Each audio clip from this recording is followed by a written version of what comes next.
el primer pastor fue en el año 90, allá por Catedral City. Allí yo me convertí, él me bautizó, el pastor Alex Najar, pero fueron menos de como 6 meses nada más que pude estar ahí porque inmigración me sacó del país. Entonces ya me fui para México y de allí en marzo del 91 regresamos para Estados Unidos, pero rumbo al estado de Washington, una ciudad que se llama Wapato, Washington. Entonces ahí estuvimos yendo a la iglesia. Por 6 meses conocimos un pastor chileno que pues no tuve mucha relación con él porque no lo puedo nombrar, y después se nos fue. Yo llegando se fue y después que hay elecciones. Y bueno, hubo elecciones en ese mismo año del 91 y fue donde fueron electos los pastores Serafín. Y así fue cuando llegó el hermano, que por cierto nos parecía curioso por el acento, que eran los primeros brasileños que conocí, o brasileros que conocí, y me cayeron bien. Eran los pastores y puedo decir que él ha sido el segundo pastor, pero en la etapa que yo llamo, pensando en ello, o sea que el primer pastor fue el pastor de mi conversión, donde me convertí, pero los pastores de Vi es la etapa de mi llamado al ministerio. Y el tercer pastor pues fue la preparación, pero todo tuvo que ver por medio de ellos. Yo llego, el pastor llega bien joven, yo estaba joven, yo tenía 17 años y él tenía 25 y tengo 15 años conociéndolo. Sí, tenía 25 por ahí, o 27, y entonces recuerdo que cuando él llega, el otro pastor era muy dinámico, pero casi ni le entendía, porque fue muy dinámico, ¿sabes? Dinámico que gritaba, como metralleta, y pues uno, ok, pero, y pues, cuando llega el pastor Levín, él y su esposa, pues cambia todo el ambiente, pero un ambiente muy hermoso, porque él, su predicación era enseñanza, o sea, su ministerio siempre ha sido pastor maestro, y a mí me encantaba como él lo hacía. Yo llevaba mi libreta y hacía mis notas de sus sermones, y luego pues eso me motivó y comenzó en mí provocar un deseo por predicar, por enseñar, pero yo no sabía cómo en sí, pero yo más ahí callado, fiel a lo que trataba. Recuerdo que un día en el invierno yo creo que es el mismo tiempo, yo vivía en una casa de mis tíos, en el único cuarto que yo dormía había un calentón porque había nevado, y me visitó el pastor. Le estaba diciendo a los hermanos que yo tenía mi escritorio, ya tenía escritorio, yo ya me estaba llamando para tener escritorio, pero mi escritorio eran unos botes con una tabla encima, y ahí yo me ponía a leer la Biblia y hacer temas. Me acuerdo que una vez el pastor predicó sobre la venida de Cristo y me interesó tanto, y yo busqué y yo hacía mis propias notas. Entonces un día me visita sin llamar, no me llamó el celular, no había celular en ese tiempo, no había celular, ni un texto, ni señal de humo, porque nevando como no sale uno afuera, ¿verdad? Oh, perdón, los niños pueden salir, los niños ya se fueron, no vayan, estos vienen bien obedientes. Entonces llega a visitarme, lo paso a mi cuarto porque no había en la sala, estaba frío, ya se imaginará.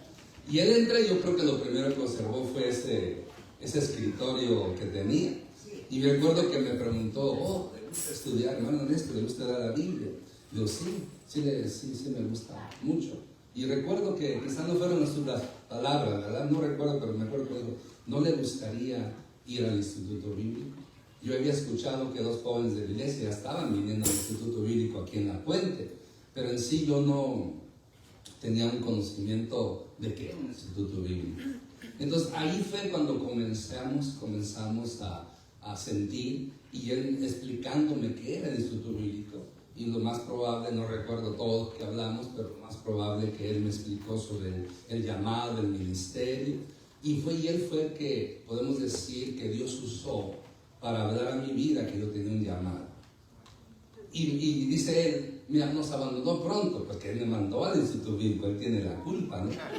Entonces, y así estuvimos orando, y oramos a Dios, empezamos a hacer los pasos necesarios, y todo se llevó a cabo, y pues pude regresar, y luego la conexión por el asunto del costo de vivir en el Instituto Bíblico era muy alto. él venía de la iglesia La Puerta Abierta, donde había servido como copastor y líder de evangelismo. ¿Por cuántos años? Como 3 años. Entonces él me conectó con el pastor Sammy Fernández, le llamó, le dijo que hay un joven que quiere ir al instituto bíblico. Y quizás yo todavía ni aplicaba, pero ya él adelantándose. Él le dijo, bienvenido, porque no era el único joven que tenía el pastor ahí en la iglesia.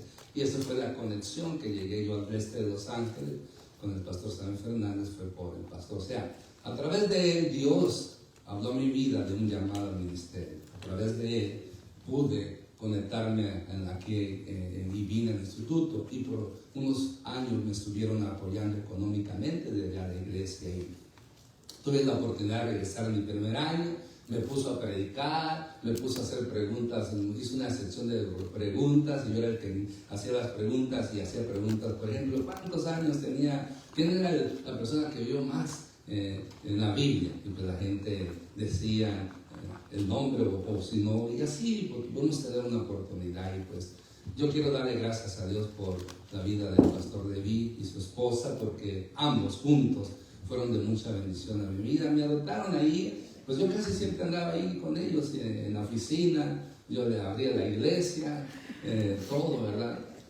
O sea, y fueron una bendición y siguen siendo. Gracias a Dios que yo me vine, no hemos perdido contacto, y ya tiempo atrás le había dicho, pastor, cuando venga para este rumbo avíseme, porque para que venga a predicar, y en estas semanas atrás me mandó un texto que venían para este rumbo, y pues aproveché la oportunidad, y por eso gloria a Dios por ello. Y en esta ocasión pues tenemos la bendición, yo tengo la bendición, el privilegio de tenerlos aquí. Ya ve qué bonito nos dijeron en la alabanza, en la adoración, y damos gloria a Dios por ello. Y bueno, lo voy a que él se presente más y presente a su amada esposa. Como ellos dicen, siempre andan juntos, siempre han estado juntos. O sea, qué bendición, ¿verdad? Tener esa ayuda idónea. Y por eso, pastor, bienvenido, muchas gracias por todo, y está en casa. Amén.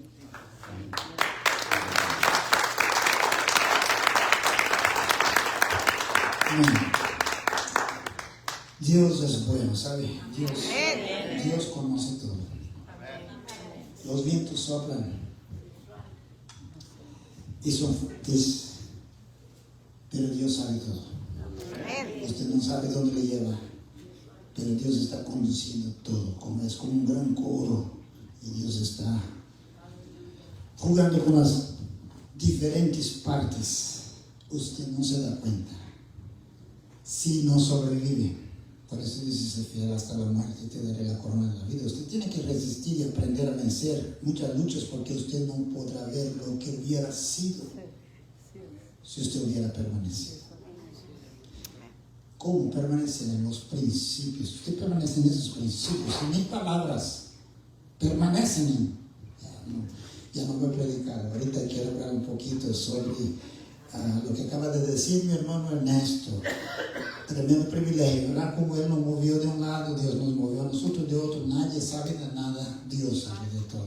Amén. Amén. Y esa es la historia.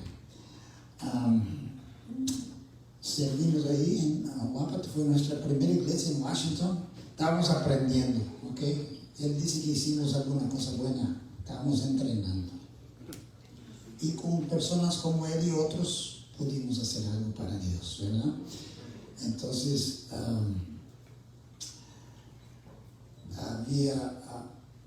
llegó un tiempo que yo predicaba, enseñaba la escuela dominical y predicaba en la noche.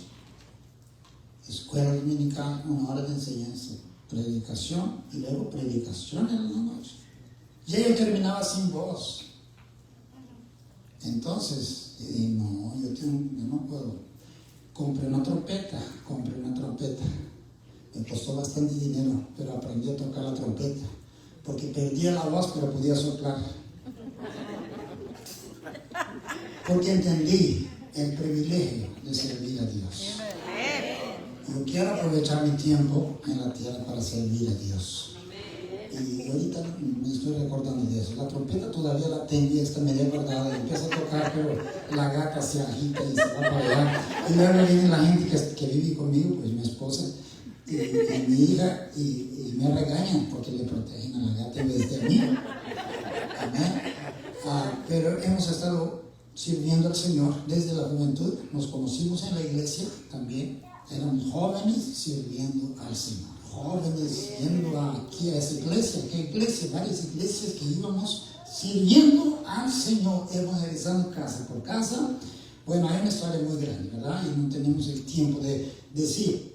Pero hemos vivido en esos principios aquí. ¿Ok? Y vale la pena. Porque todo alrededor nuestro ha cambiado. ¿Cómo ha cambiado, verdad? Hermano Ernesto no es aquel jovencito. Mi hermano Bonilla, que los conocíamos, y ellos nos conocieron. Bien jovencitos. Todavía estamos jovencitos, ¿verdad? Y cómo cambia todo. Pero últimamente, en esos últimos años, nos damos cuenta de cómo no acompañamos. Pero hay una cosa que no cambia. Esto no cambia. No cambia, ¿sabe? Me he dado cuenta que todos los mensajes que he predicado, él mencionó algo, los voy a ver y no cambió nada. Es mentira de que hay cosas nuevas que no sabíamos en aquel tiempo. Lo que predicaba entonces todavía predico igual hoy. Pongo nuevas ideas, nuevas ilustraciones, pero el punto es igualito, el mismo. ¿Por qué mis mensajes no han cambiado? Porque he predicado la palabra de Dios.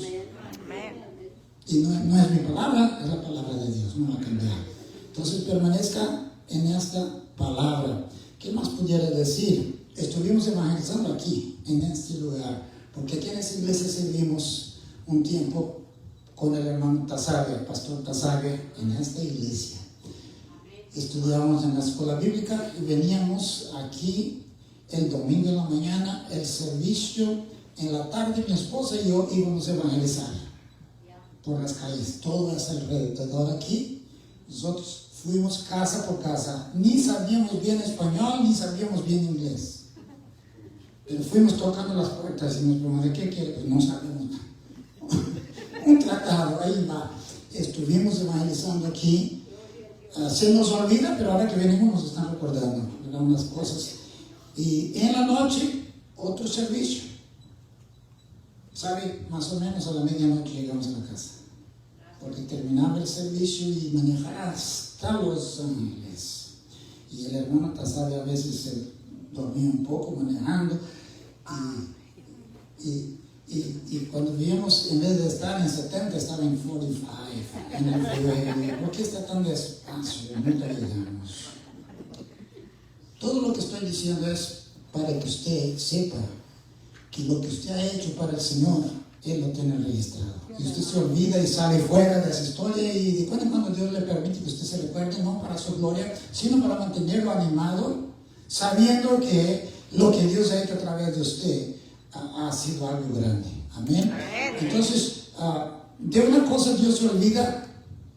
¿De qué se olvida Dios? Dice que Él se olvida de nuestros pecados. Pero de una cosa no se olvida. En Hebreos dice que Él, Dios, no es injusto para olvidarse de vuestras buenas obras. Y tiene todo escrito. Así que no se entristezca, alégrese. Usted ha tocado mucha gente en el curso de su vida y va a tocar a mucho más todavía más adelante. Amén. No hay nada más que añadir. Hermana Miriam, tenemos 2 hijas. Las 2 sirven a Dios también. Las 2 andan esperando los servicios para ir a la iglesia. Las 2, como les digo, están bien envueltas en el ministerio. Entonces yo puedo decir, yo en mi casa servimos al Señor. Amén. ¿Qué mejor cosa pudiéramos haber hecho de nuestra vida? No hay otra cosa mejor que servir al Señor. Amén. Vamos a predicar la palabra, entonces vamos a traer la palabra, yo creo, porque el tiempo pasa y yo no tengo reloj, y eso no es muy malo, no es muy malo que yo no tenga reloj, ¿verdad? Pero allá está atrás, me está mirando. Ok. Y voy a ver si podemos ser cortos, porque dice que el pastor que no terminaba, lo terminaron. Entonces vamos a Romanos capítulo 5. Romanos capítulo 5. Tenga su Biblia ahí, no lo vamos a leer ahorita, pero vamos a empezar por ahí. Tenga su Biblia en Romanos capítulo 5. Y en esta mañana vamos a hablar sobre lo que la gracia otorga y lo que la gracia requiere. Vamos a orar primero. Señor, gracias por la oportunidad, el privilegio. Se nos olvida todas esas cosas que tú has hecho a través de tus siervos. Gracias, Dios, por la oportunidad. Solo somos siervos, solo queremos servirte. Señor, bendice la exposición de tu palabra, que sea de inspiración, ánimo, fortaleza, liberación, sanidad, salvación para una alma en esta noche, en esta mañana, en el nombre de Jesús. Amén. Entonces vamos a hablar sobre, en el capítulo 5, vamos a empezar ahí en el capítulo 5, vamos quizás llegar al capítulo 6, el tiempo va a ir rápido, así que vamos a hablar sobre lo que la gracia ofrece, o lo que la gracia ofrece y lo que la gracia requiere.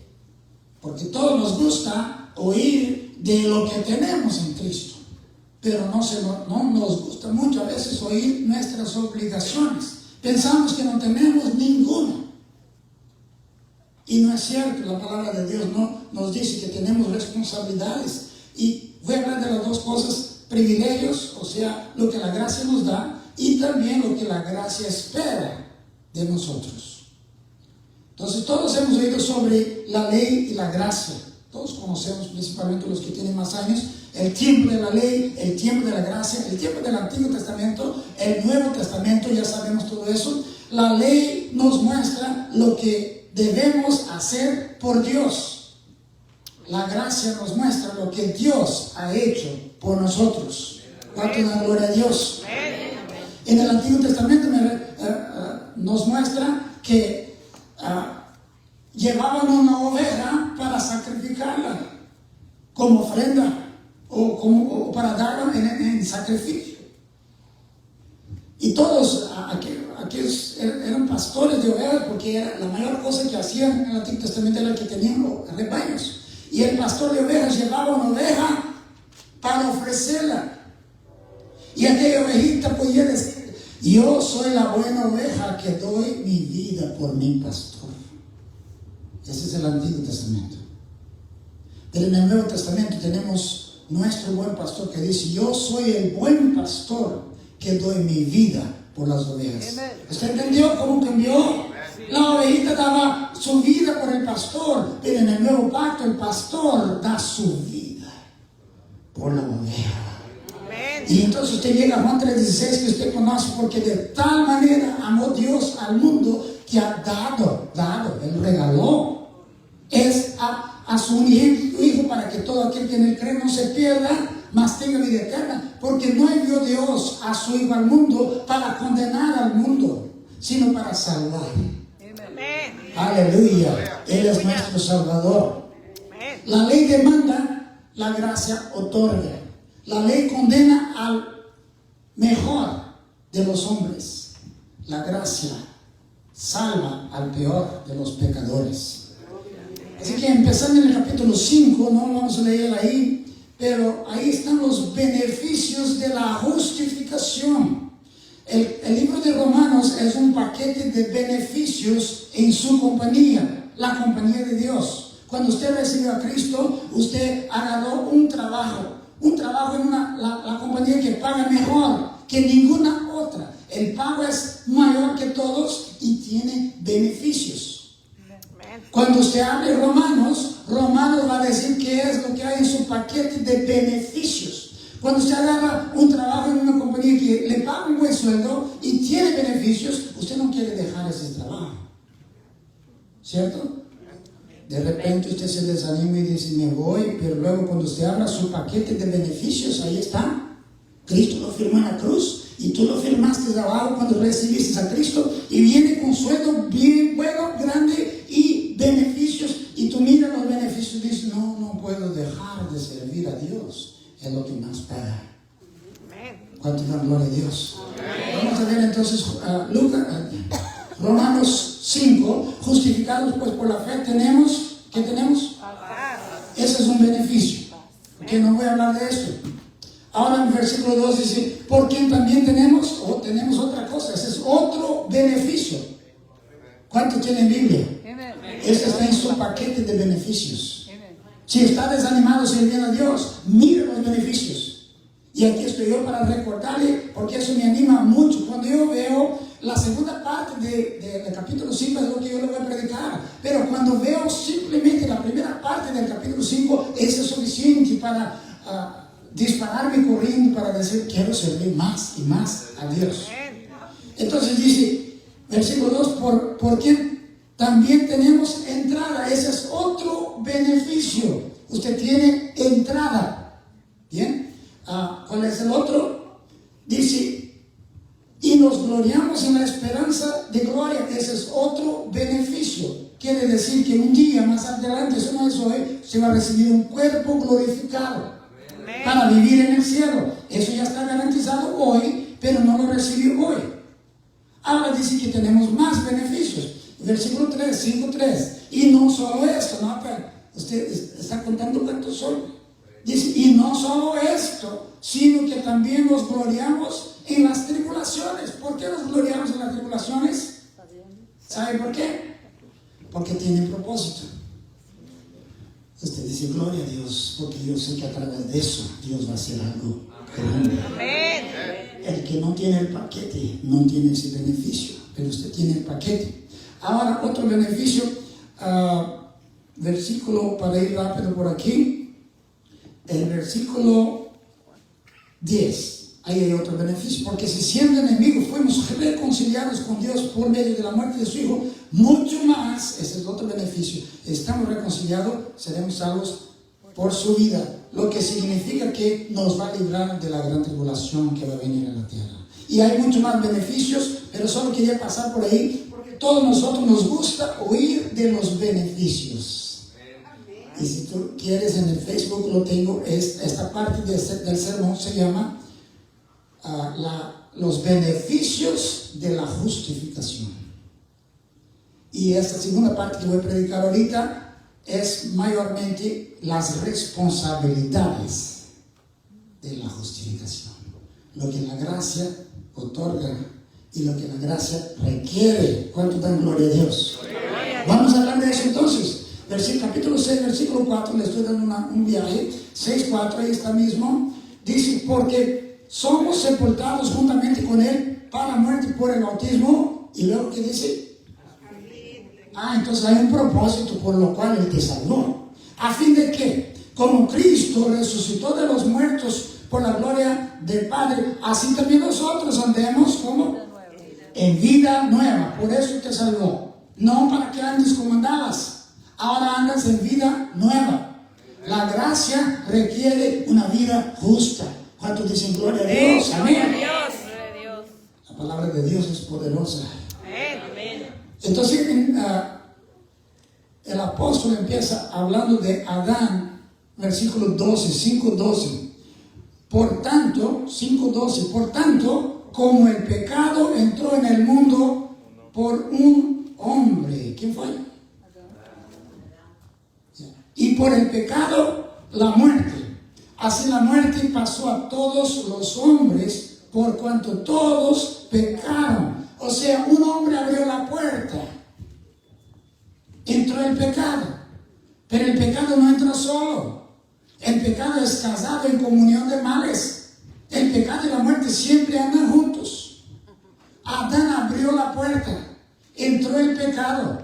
Junto vino la muerte, lo que está diciendo al final del versículo 12, así como Adán pecó, vamos a leerlo entero, por tanto como el pecado entró en el mundo por un hombre, anote bien eso, porque después va a venir, fue por un hombre. No estoy queriendo decir que fue por hombre o mujer, fue por una persona, aquí dice por un hombre, y por el pecado la muerte, así la muerte pasó a todos los hombres, por un hombre entró, pero a todos pasó. Por un hombre entró la muerte, pero a todos pasó la muerte. Por un hombre entró el pecado y a todos pasó el pecado. Por cuanto todos pecaron. Oí de un artículo que leí hace poco que decía que se hizo un estudio, se gastó miles de dólares y después de tantos estudios profundos se concluye el estudio diciendo que, dice el estudio es tan grande que todos los hombres descienden de uno, de un hombre. Este fue el gran estudio que hicieron. Que gastaron miles de dinero, de su dinero, para hacer un estudio. Y ahora viene una gran descubierta. Todos descubrimos que todos los hombres son descendientes de un hombre. Yo estoy leyendo, todavía no había terminado, y yo me estoy preguntando, ¿quién será este hombre? ¿Y sabe qué decía? Pues lo pusieron nombre en el artículo. Dice que se llama Lucas. Okay, es lo que me acuerdo, que puede ser que el nombre lo he cambiado un poquito, pero no me acuerdo bien. Pero le dieron un nombre. Yo me pregunté, si no hubieran puesto un nombre, toda la gente se sabría que es Adán. Y sabía que los pecadores están hablando de la Biblia. Ellos hablan de la Biblia sin saber. Están diciendo que tiene un nombre. Nosotros ya sabemos que todos somos descendientes de un hombre. Todos los hombres pecaron en Adán. Todos los hombres murieron en Adán. Y todos los hombres quedaron expuestos al juicio en Adán. Y por causa de Adán. Ahorita usted se siente bien, ¿verdad? Pero Adán nos metió a todos en el problema. Él abrió la puerta, el pecado entró y vino la muerte. Y la muerte pasó a todos los hombres. Y el pecado, donde entra la muerte, donde entra el pecado, entra siempre la muerte. Y eso pasó a todos los hombres. Es asombroso lo que causó un hombre. Un pequeño acto de desobediencia arruinó a toda la creación. Por causa de un hombre. Un hombre cayó. Todos sus descendientes quedaron arruinados. Adán encendió un fósforo y todo el bosque de la humanidad se quemó. Nacemos en pecado, destinados a la muerte. Ahora usted pregunta, si un solo hombre pecó, el juicio debiera caer solo sobre él. Sin embargo, porque Adán pecó, todos sus descendientes pecaron y como consecuencia quedaron bajo el juicio de Dios. ¿Por qué la muerte pasó a todos los hombres? Porque cuando Adán pecó, todos pecamos. El pecado de Adán fue imputado a todos sus descendientes. Cuando Adán pecó, yo no estaba ahí, yo no comí la fruta, yo no desobedecí a Dios. ¿Quién lo hizo? Adán. Sin embargo, yo estaba allí en Adán. Yo desobedecí, yo pequé en Adán, yo morí en Adán. A causa del pecado de Adán, yo quedé expuesto al juicio de Dios. Repita esa parte. A causa del pecado de Adán, yo quedé expuesto al juicio de Dios. Repita eso, yo pequé con Adán. Yo estaba allí. A causa del pecado de Adán, yo quedé expuesto al juicio de Dios. Ahora una pregunta, ¿cuál fue la peor cosa que le pasó, que le ha sucedido a usted en su vida? ¿Qué sería la cosa peor que le haya pasado a usted? Alguien va a decir, cuando se fue mi marido, y alguien va a decir, eso no fue tan malo. Es que algo más malo. No, es solo para que se despierten un poquito. ¿Qué fue la cosa peor que le pasó a usted? Un accidente, una tragedia, una muerte, la pérdida de un ser querido. Estas cosas son malas. Pero la peor cosa que te sucedió fue cuando Adán comió del fruto prohibido. Esto ocurrió en el pasado muy lejano, pero alcanza y afecta a toda la creación. La cosa peor que sucedió fue cuando Adán comió del fruto prohibido. Ahora, ¿cuál es la cosa mejor que le haya pasado? ¿Qué fue la cosa mejor que le haya pasado en la vida? Alguien va a decir, cuando me casé fue lo mejor. Algunos van a decir que cuando me casé empezó la gran tribulación. Pero hablan de cosas mejores, cosas buenas. ¿Qué es la cosa mejor que te pasó? Cuando me dieron los documentos para estar en ese país. Esa es una cosa muy buena, ¿verdad? Pero no creo que sea la mejor. Dios tiene tantas cosas grandes. Pero estamos recordando qué cosas buenas, un viaje a Hawái, la cosa mejor que pasó a mi vida. Pero yo quiero decirte que la mejor cosa que te sucedió fue cuando Cristo tomó la copa amarga en Getsemaní. El santo por los pecadores, el justo por los injustos. La mejor cosa que te sucedió fue cuando Cristo tomó la copa amarga y caminó al Calvario y dio su vida por ti. Amén, Vamos aleluya. bien. Yo sé que usted cree lo que estoy hablando, porque no es solo para ponerlo en un sermón, así lo creo, porque eso cambió nuestra vida, eso nos dio valor, eso nos dio importancia.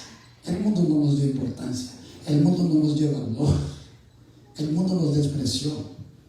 Tanta gente habló mal de nosotros, pero Dios decía, yo tengo un plan grande. ¿Y dónde empieza este plan? En el Calvario. Toda nuestra vida, el Evangelio cambia todo. Gloria a Dios.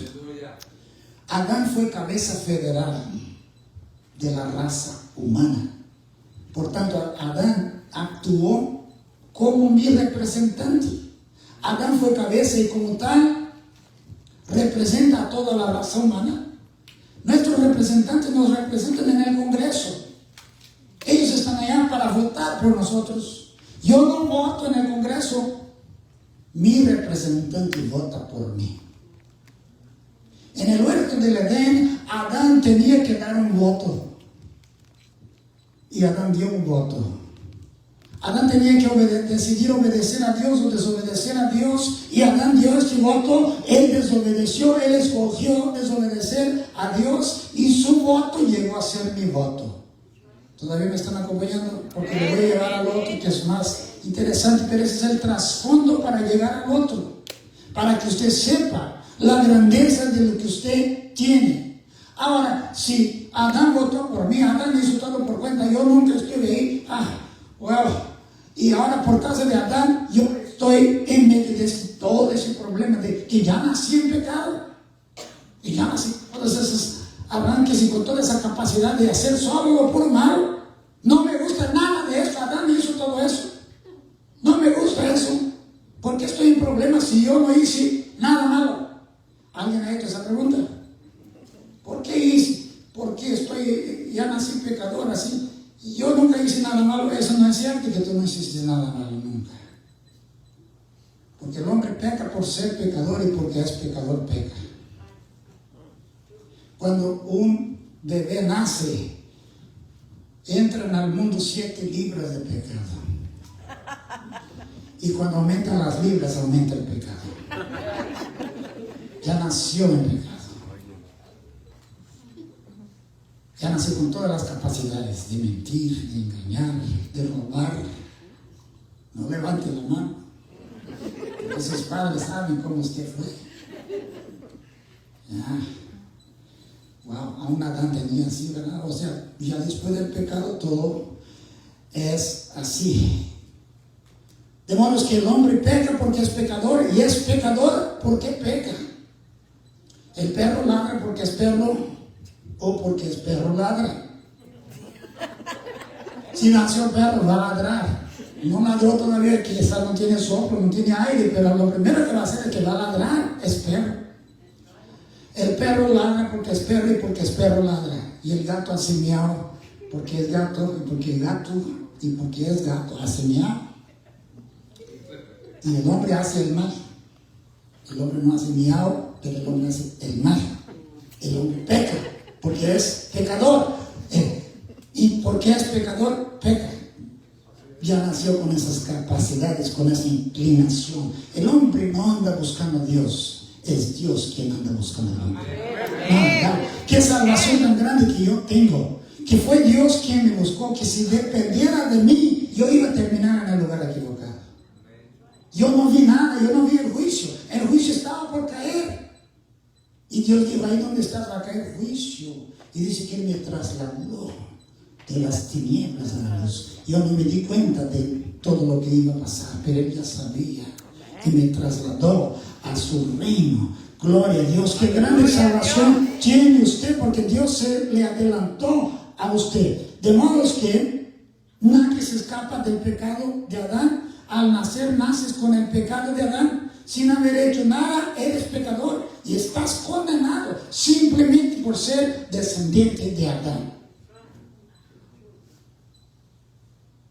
Pero así como Adán es cabeza de la raza humana, Cristo es cabeza de otra raza. Gloria a Dios. Si usted se hubiera ido hasta aquí, quizás no hubiera apreciado el sermón, pero qué bueno que así se quedó, porque aquí es donde usted va a entender mejor. Aquí es donde usted va a encajar. Porque así como Adán fue cabeza federal de una raza, o sea, de la raza humana, Cristo es cabeza federal de otra raza. ¿Cuánto dan gloria a Dios? Gloria a Dios. Adán nos metió en el problema, Cristo nos saca del problema. Lo que Adán hizo fue lo peor que pudiera sucederme, pero lo que Cristo hizo fue lo mejor que me ha sucedido. Aleluya. Todos nos gusta eso, ¿verdad? Pero viene con un gancho. Sí, porque los dichos de Cristo son para los hechos de su pueblo. Dice que un grupo de turistas fueron a la Tierra Santa, fueron a Israel, allá a Jerusalén a pasear. Y estaban los turistas, todos vinieron en un grupo grande y estaban visitando los lugares turísticos en Jerusalén, y van aquí, van allá. Y cuando llegan al Monte Calvario, van a visitar el Monte Calvario todos los turistas ahí. Y había unos que ya habían ido a la Tierra Santa, otros nunca habían ido, era la primera vez. Y entonces ya llegando ahí, cerca del Calvario, el guía turístico pregunta a usted, al grupo, ¿alguna vez vino aquí al Monte Calvario? Y uno decía, levantó la mano, yo vine aquí en el año 1990, y ya contó su historia. Y el otro decía, yo también vine aquí, ya no es mi primera vez, yo vine aquí en el año 2000. Y ese hermano que estaba ahí, que era la primera vez que él iba a la Tierra Santa, y la pregunta era, si usted ya vino aquí alguna vez. Ese hermano decía que todos están levantando la mano, yo también voy a levantar, pero era la primera vez, él nunca había ido ahí. Pero él levantó la mano de todos hermanos. Y la pregunta era, ¿usted ya vino aquí alguna vez? Y el hermano dijo, yo vine aquí una vez. Cuando Cristo murió, yo estaba ahí con Él. Yo morí con Él. Yo vine al Calvario. Cuando Cristo murió, yo morí. Yo fui a la tumba con Cristo. Si usted conoce la palabra, usted ya la ha aplicado a su vida. Si usted nunca ha ido literalmente al Calvario, a Jerusalén, en un avión, en un turismo, usted ya ha ido al Calvario. Cuando usted viene a Cristo, usted va al Calvario, a la cruz. Usted no solo va a la cruz, usted muere con Cristo. Y no solo muere, es sepultado con Cristo. Cuando usted fue bautizado en aguas, usted dijo, estoy muerto, sepúltenme. Amén. Muy bien, entonces vamos a dar un paso más adelante. Tú estabas ahí cuando Adán pecó. Tú participaste de lo mismo, tú caíste igualmente. De la misma manera, cuando Cristo murió, tú estabas ahí. Cuando Cristo fue sepultado, tú fuiste sepultado. Y también cuando Cristo subió de la sepultura, tú también subiste de la sepultura. Romanos 6:4 ahí dice, porque somos sepultados juntamente ¿con quién? Con Él para muerte por el bautismo. O sea, no murió literalmente, pero declaró, estoy muerto. ¿Cuántos ya se han bautizado en agua? ¿Ustedes se han bautizado todos? ¿Hay alguien que está esperando? Quizás usted está esperando que un día esté listo. Nunca va a estar listo. Tiene que tomar un paso de fe y decir, he muerto, llegué al Calvario y morí con Cristo. Sepúlteme, pastor, pero rápido. Ahí en Washington un hermano se convirtió, se llamaba el hermano Rafael Guillén, de toda la familia Guillén. Dios empezó a hacer una obra grandiosa, hermano, dependiente de nosotros.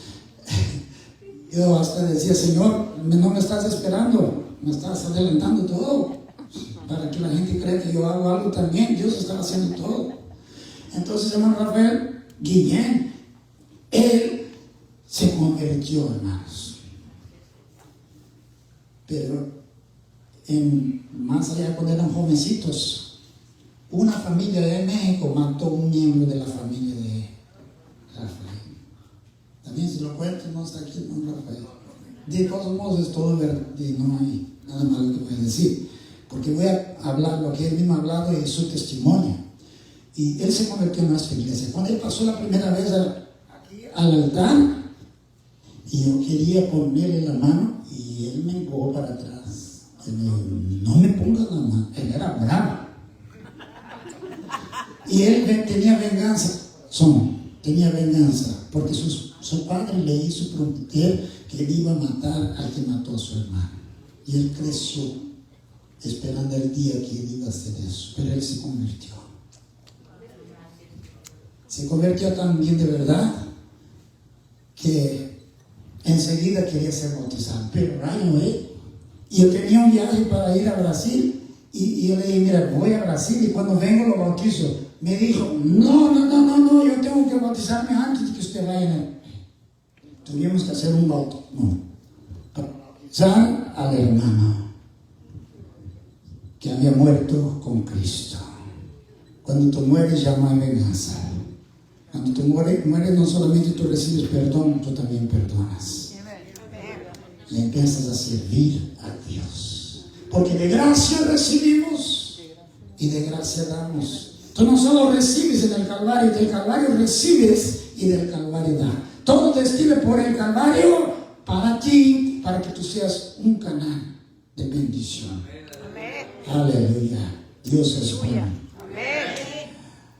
De modo que Cristo resucitó y tú resucitaste también, te levantaste de la sepultura, así como Cristo está sentado en lugares celestiales, el cristiano está sentado en lugares celestiales. Ahora vamos al versículo 14 que dice, 5:14, no obstante, reinó la muerte. Esa muerte viene reinando desde Adán. No obstante, reinó la muerte desde Adán hasta ¿dónde? Hasta Moisés. ¿Por qué dice esto así aquí? Porque de Adán a Moisés no había ley. O sea, la gente no podía medirse cuando estaba mal y cuando no estaba mal. Usted puede andar sucio y no sabe que está sucio, porque no hay nadie que le diga que está sucio. No había ley de Adán a Moisés. Sin embargo, ya estaba el pecado. El pecado es antes de la ley. La ley no formó el pecado, la ley solo detecta al pecado. Gracias a Dios por su ley, ¿cierto? Porque sin la ley no pudiéramos saber o conocer el pecado. Pero de todos modos, desde Adán hasta Moisés, reinó el pecado. Mandaba, controlaba todo.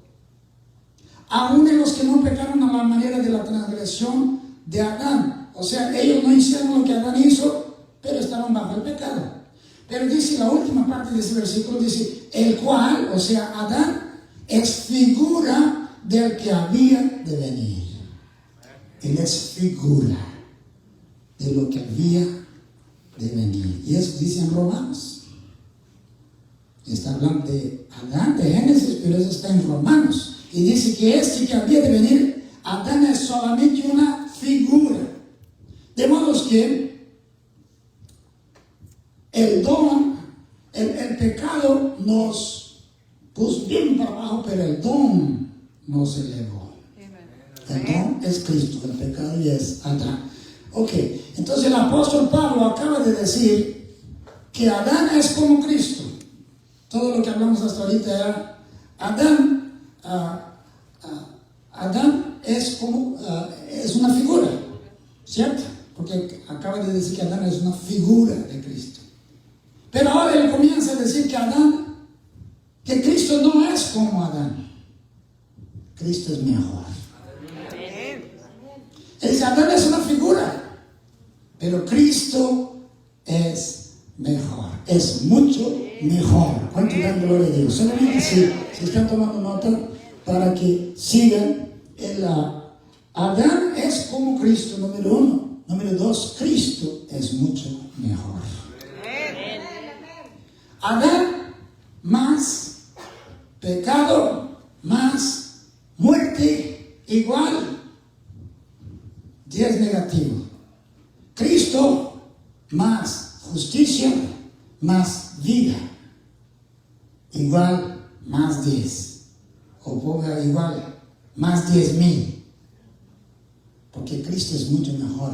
Adán, pecado, muerte. Cristo, justificación, vida. Cristo es mejor.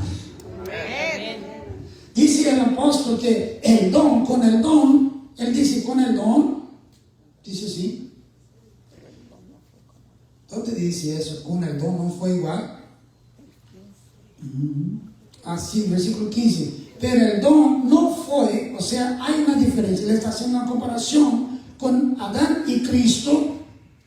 El don Cristo no fue como el transgresor Adán. Fíjense en las palabras uno y muchos. Versículo 15.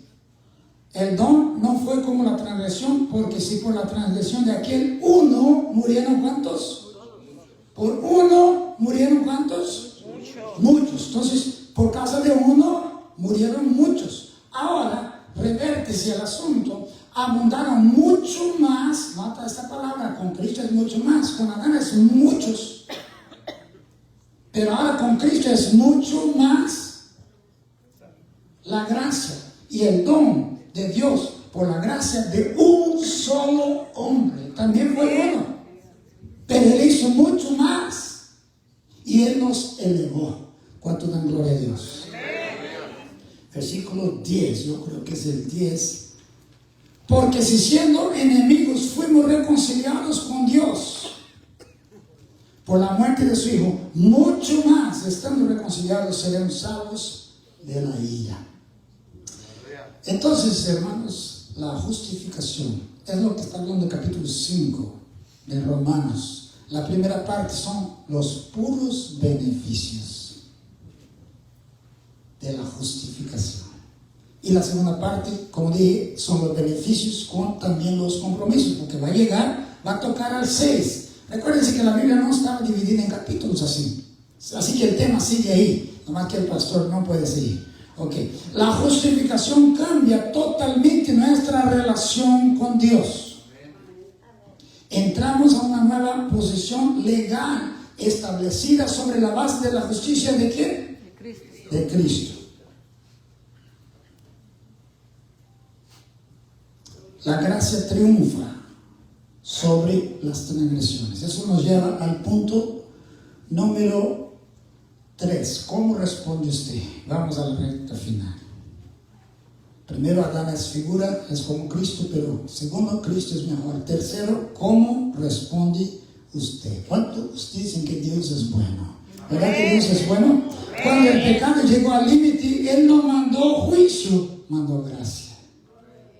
Dice el versículo 20 del capítulo 5, dice, para que así como el pecado reinó para muerte, así también la gracia reine. Quiere decir que las dos cosas son reyes. ¿Reina el pecado o reina la gracia? ¿Qué reina en su vida? El que usted le dé control. Así que para que así como el pecado reinó para muerte, así también la gracia reine para la justicia, por la justicia para vida eterna mediante Cristo Jesús, Señor nuestro. Nota, como el pecado reinó. ¿Te recuerdas cómo el pecado reinaba en tu vida? Pero ahora no estás sin rey. Ahora reina la gracia. La gracia es Cristo. Todavía eres siervo. No eres siervo del pecado. Eres siervo de Cristo. Cuando te mires en el espejo, dígate a ti mismo, soy siervo de Cristo. ¿Qué quiere decir eso? Debo servirle. No fui dejado para bonito. Fui dejado porque Dios tiene un propósito para bendecir a muchos otros a través de mí.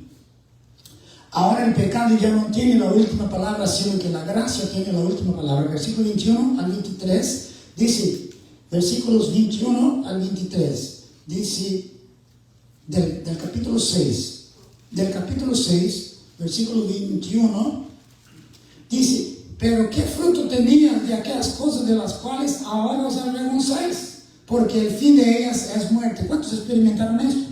Usted estaba viviendo en el pecado y todo terminaba en decepción.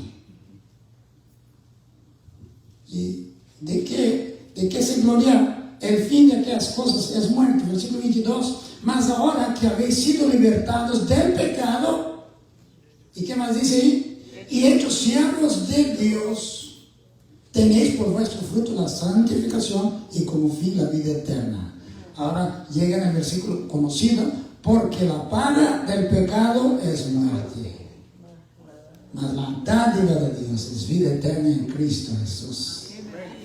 Vivir en pecado trae muerte. Aún puede ser cristiano. El pecado siempre viene con la muerte junto, camina junto. La paga o el sueldo o el resultado de vivir una vida en pecado es muerte. ¿Cuántos lo han experimentado ya? Algunos están diciendo, ya me estaba muriendo hasta que confesé. Aleluya. Qué bueno que no tenemos que ir a un hombre a confesar. Tenemos un abogado que es fiel y justo, que conoce todo de usted, pero que espera que usted diga, Señor, me estoy muriendo. Experimenté la vida, pero me he apartado. Pero aquí vengo. Aleluya. Versículo 23, ya lo leímos. Vamos a seguir adelante. De modo que Dios nos liberó de la servidumbre del pecado para que seamos siervos de la gracia. Entonces, la pregunta que iba a hacer bien al principio, que no la hice, es, le iba a decir, porque me da miedo preguntarle, le iba a decir que le diga a un hermano de ese lado, ¿y tú por qué no estás sirviendo a Dios? No pregunte, porque mejor yo pregunto. Porque yo voy a predicar y ya me voy. Yo le voy a preguntar, ¿y tú por qué no estás sirviendo a Dios? ¿Cuál es tu excusa? ¿Cuándo vas a empezar? Dios te llamó con un propósito: servirle. Aleluya. Una campana no es campana hasta que suene. Una flor no es flor hasta que se abra. Y un creyente no es creyente hasta que sirva a Dios. A Dios. Cuando tú vienes al servicio, no estés esperando mucho de los que van a dirigir. Ellos también se han preparado. Tú también vienes preparado. Tú quieres ayudar al ambiente. Tú quieres ayudar en diferentes cosas. Gloria a Dios. Gloria a Dios. Dios es bueno. Así que ahora somos esclavos de su gracia. Estoy llegando para allá. Antes éramos esclavos del pecado, ahora somos esclavos de la gracia. Dios nos liberó del dominio del pecado para que ya no sirvamos más al pecado. Al pecado tú estabas obligado a servir. Ahí no era opcional, no había voluntario, no es que, ahí tú estabas esclavizado, atado, obligado. La gracia de Dios es tan buena que nos libera y nos deja libre con todo el potencial. Y luego Dios espera que tú le sirvas, no con tu fuerza, porque las cosas que tú vas a hacer, la fuerza va a venir de Él. O sea, todo lo que Él pide de Él viene, o sea, todo lo que Él pide, Él da. Tú solo tienes que ser un vaso y decir, Dios, lléname. Yo quiero servir a mi generación. Gloria a Dios. Versículo 11, ¿ok? Versículo 11 del capítulo 6. Ya llegamos al capítulo 6. Vamos rápido, ¿verdad? Ese es récord. Así también vosotros consideraos muertos al pecado, pero vivos para Dios en Cristo Jesús, Señor nuestro. Que decía Pablo, ya no vivo yo, mas Cristo vive en mí. Entonces somos muertos vivos, porque sí vivimos, pero no vivimos. Vivimos para Cristo. Gloria a Dios. Dios es bueno. Vamos llegando al final. Así que al pecado muerto, versículo 6:1, el apóstol hace una pregunta: ¿qué pues diremos? ¿Perseveraremos en el pecado para que la gracia abunde? O sea, alguien dice, cuando andaba en pecado Dios mandó gracia. Quiere decir que si hago más pecado, más gracia Dios va a mandar. Y el apóstol está diciendo, en ninguna manera. ¿Cómo pues? Y él va a hablar de eso, que ya usted conoce toda esa parte aquí. ¿Perseveraremos en el pecado para que la gracia abunde? Si mucho pecado nos trae salvación, entonces nos conviene pecar más. Cuanto más pecamos, más recibimos. Pero recuérdese que el creyente ha muerto. Y ese es el versículo 2. Los que hemos muerto al pecado, ¿cómo viviremos aún en él? Un creyente no puede vivir en pecado, porque ha muerto al pecado. Ha muerto a Adán, pero ahora está vivo en Cristo. Por tanto, no puede seguir viviendo en el pecado. Cuando el creyente murió en el pecado, cuando recibió a Jesús como Salvador, Dios lo incluyó en su muerte. En Cristo el creyente murió al pecado y resucitó una vida nueva, y eso es por medio del bautismo. Usted lo simboliza. El bautismo no es cuando usted muere, el bautismo es para simbolizar que usted murió, ¿verdad? Cuando usted va a bautizarse, usted está diciendo: yo he muerto. Adiós mundo, quiero servir a Dios. Y luego fue sepultado. Pablo también dice que fue plantado, fue crucificado, y él dice todo eso juntamente con Cristo. Gloria a Dios, no en Adán, en Cristo. Y si tú lees las cartas, vas a encontrar mucho esa palabra en Cristo. En Cristo, en Cristo, en Cristo, en Cristo. No es nomás en Adán, ahora es solo en Cristo. Es todo en Cristo. Antes era todo en Adán, en Adán, en Adán. Ahora es en Cristo. ¿Cuánto dan gloria a Dios? Gloria a Dios. Entonces estoy muerto al pecado, pero estoy vivo para Dios. Versículo 8 del capítulo 6 dice: y si morimos con Cristo, creemos que también viviremos con Él. Así que somos muertos vivos. Estamos muertos, pero estamos vivos. Estamos vivos, muertos para el pecado y vivos para Cristo. El creyente ha muerto y ha resucitado. Quiere decir que pasamos por la sepultura, una experiencia profunda del nuevo nacimiento. ¿En qué sentido ha resucitado el creyente? En el sentido de que Dios lo ha colocado en una nueva relación con Él, es decir, en Cristo. Y esto le concede una nueva vida y una nueva naturaleza. Versículo 4, terminamos ahí, hermana Miriam, si quieres pasar. Terminamos en el versículo 4, que dice así: porque somos sepultados juntamente con Él para muerte por el bautismo, a fin de que, esa es la palabra. Lo que yo tenía en el corazón es servir a Dios. Es el mejor negocio que podemos hacer. Amén. A fin de que, como Cristo resucitó de los muertos para la gloria del Padre, así también nosotros andemos en vida nueva. Versículo 8 dice: y si morimos con Cristo, creemos que también viviremos con Él. Ahora versículo 9: sabiendo que Cristo, habiendo resucitado de los muertos, no muere, la muerte no se enseñoreará de Él. Eso también se aplica a usted. Usted ya está libre del pecado. El pecado no tiene dominio. Cristo es quien tiene dominio. Porque si el pecado se adueña, la muerte viene también. Usted nunca anda buscando la muerte, pero la muerte viene junto con el pecado. Nomás no le abra la puerta. Aleluya. Ok, ahora solamente me falta el versículo 10, para vivir para Dios, porque en cuanto murió el pecado, murió una vez por todas, mas en cuanto vive para Dios, vive. ¿Sabe? Usted también aplica esta pasaje. Murió el pecado, ya murió, ahora está vivo. ¿Para quién? Para Dios. Versículo 11 dice: así también vosotros considerados muertos al pecado, pero vivos para Dios en Cristo Jesús, Señor nuestro. Versículo 12: no reine pues el pecado. ¿Te recuerdas que reinaba? Desde Adán hasta Moisés y todo el tiempo de la ley. Pero cuando vino Cristo, quitó el reino del pecado.